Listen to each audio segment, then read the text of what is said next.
संघर्षात आले त्या संघर्षात मी बोलते. सर्वांना प्रथम जय आदिवासी. आता इकडे बसलेले मुलं आहेत मुली आहेत हे सर्व माझेच आहेत, माझे बंधू भगिनी सगळेच आहेत.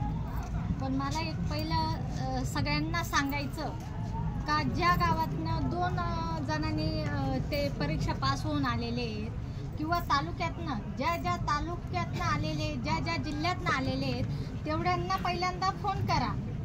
आणि तुम्ही तर याच म्हणावा, पण ज्यांनी परीक्षा देऊन जे फेल झालेले त्यांना काय वाटत असेल आज नाही पण उद्या भविष्यात, आजच्या पिढीला नाही, हे जर 17 संवर्धन वर्गाचे जर पद भरले गेले नाही, सरकारने आपल्याला न्याय जर नाही दिला तर पुढची पिढी आपली काय करणार आहे आदिवासी समाज, हा महत्वाचा विषय.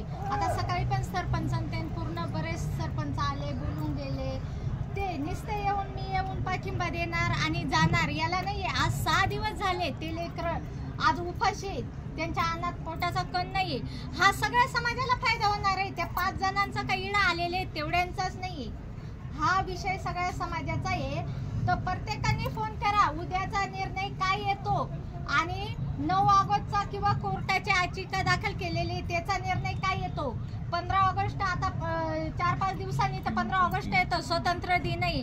आपल्याला स्वतंत्र आहे का सांगा. हा म्हणजे नोकरीचाच विषय नाही तर गावातला तळागाळातला प्रत्येक गोष्टीचा जर आदिवासी समाजाचा जर विषय जर घ्यायचा असला तर आपण लढतो कशावरती. सरपंच काय बोलतो, मी सरपंच झालो, मला गावातल्या लोकांनी निवडून दिलं, तसं नाहीये. पैसा आहे म्हणून तो आज सरपंच आहे, सदस्य पण तेच आहेत. कुठलाही विषय घेतला तरी पैसा आहे आणि पैसा संवर्धन वर्गाचे जर 17 पद जर भरले तर तुम्ही परीक्षा देऊन हे नंबर घेऊन आलेले आहेत हेच नाही, जे नापास झालेले ते पण कामावरती घेतल्या जाईल. असा एकही बी पोरगा आपल्या आदिवासी समाजाचा तर तो असा बेरोजगार फिरणार नाहीये. कारण 17 संवर्धन पद जर बघितले आपण आपल्या गावात बघा किती आहेत बाहेरचे प्रत्येक डिपार्टमेंटला, तर आपल्या आदिवासी समाजातला युवा असो युवती असो एकही बेरोजगार फिरणार नाहीये. तर सगळं माझं एक सांगणं आहे, तुमचे नातेवाईक असतील किंवा गावातले असतील सगळ्यांना, आणि मी पण एक बाईट टाकणार आहे ती मोबाईलवरती, कारण आपल्याकडे मीडिया एवढी हे करायला आपल्याकडे पैसे नाही, आपण खूप हे. आज जर आपण कुठला विषय घेतला तर पहिला आर्थिक पाहिजे आणि आपल्याकडे ते आपण कमजोर आहे. आपल्याकडे एवढंच आहे का समाजासाठी हे लेकरं आपले बसलेले आहेत आणि समाजातल्या प्रत्येक जिल्ह्यातल्या प्रत्येक तालुक्यातल्या प्रत्येक गावातल्या आणि प्रत्येक घरातल्या जर एकच जर महिला आल्या असतील तर आज हा पूर्ण ग्राउंड भरून गेला असता. तर आज मुख्यमंत्री साहेबाला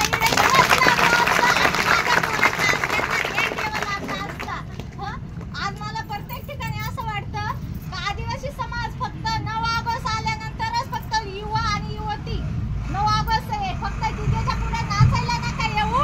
तर आज या पोरांसाठी या आणि आज हे सगळे गावागावातनं तालुक्यातनं फक्त काय चाललेलं आहे 9 ऑगस्ट जागतिक आदिवासी दिवस. मी पण आदिवासी समाजाचा आहे. जर ह्या लढ्यात जर ते सहभागी झाले तर असा एकही जिल्ह्यात किंवा तालुक्यात तुम्हाला सांगते महाराष्ट्रात कुणी सुद्धा आदिवासी समाजाचा हात धरू शकत नाही. जिडा आदिवासी समाज उतरल तिडा मुख्यमंत्री काय राष्ट्रपतीला पण यावं लागेल. आज महिला माझी राष्ट्रपती झालेली आहे. मला आज कुणीतरी हे वाटतं का माझ्या समाजाच्या या महिला आहेत पोरं आहेत आणि माझ्या समाजाची राष्ट्रपती असताना जर 5-5 दिवस आणि 6-6 दिवस जर या पोरांना जर एवढे त्यांचे अंत बघू राहिलेत, तो मुख्यमंत्री साहेब असो कुठलाही सरकार असो मला कोणा बोलायचं नाही कुठल्या पक्षाचा असो, पण समाज म्हणून सगळे या आणि सगळे आव्हान करते मी. जेवढे बचत गट आहेत असं एक बी गाव नाहीये का बचत गट नाहीये, एका